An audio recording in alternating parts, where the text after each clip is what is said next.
Madame, Monsieur, bonsoir. Candidate aux élections législatives, j'ai fait le choix, malgré la proposition de plusieurs partis, de me présenter sans étiquette.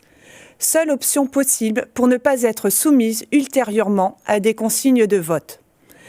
Mais vouloir rester attaché à ces valeurs a médiatiquement un prix, puisque, comme vous pouvez le constater, je ne suis pas invitée à débattre.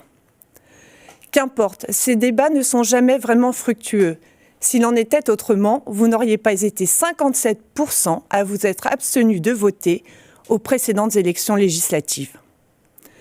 Ce chiffre, pourtant, je le déplore sincèrement, car je suis une mère de 7 enfants, une maîtresse de CP, convaincue qu'il est possible, par les urnes, de redresser notre pays et d'offrir à nos enfants l'avenir qu'ils méritent.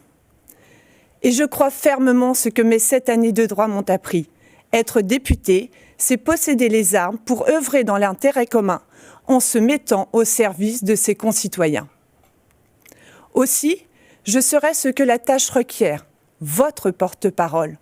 C'est pourquoi je suis plus que favorable au référendum d'initiative citoyenne, mais aussi à poursuivre les rencontres initiées durant cette campagne. Pas seulement une fois par an, voire tous les 5 ans, lors de fêtes de village, mais surtout lors de réunions publiques, périodiques, où vous pourrez vous exprimer librement sur les sujets qui vous préoccupent et être force de proposition. Ces réunions publiques et mon indépendance seront la garantie d'un vote en conformité avec vos attentes. Quant à ma proximité et mon écoute, je vous en fais déjà preuve tous les jours en vous laissant sans hésiter mon numéro de téléphone à chacun de mes déplacements.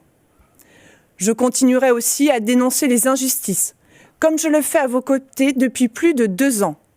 Récemment, organisatrice et porte-parole des convois de la liberté, j'ai porté devant de nombreux médias nationaux et devant les députés européens la voix de tous ceux qui estiment que leur liberté fondamentale s'amenuise et de ceux qui se sentent malmenés, des 10 millions de personnes vivant sous le seuil de pauvreté, de la classe moyenne qui se paupérise, des indépendants, résignés, fermés ou surendettés, des soignants suspendus, des retraités et des jeunes dont le nombre de tentatives de suicide a malheureusement explosé.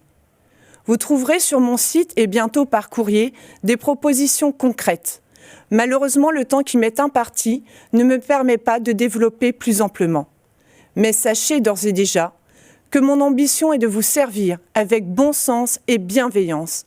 Et si simple citoyenne, j'ai réussi à me faire entendre, imaginer ce que députée, avec la force de ma détermination, je saurai accomplir pour notre département et notre pays. À bientôt.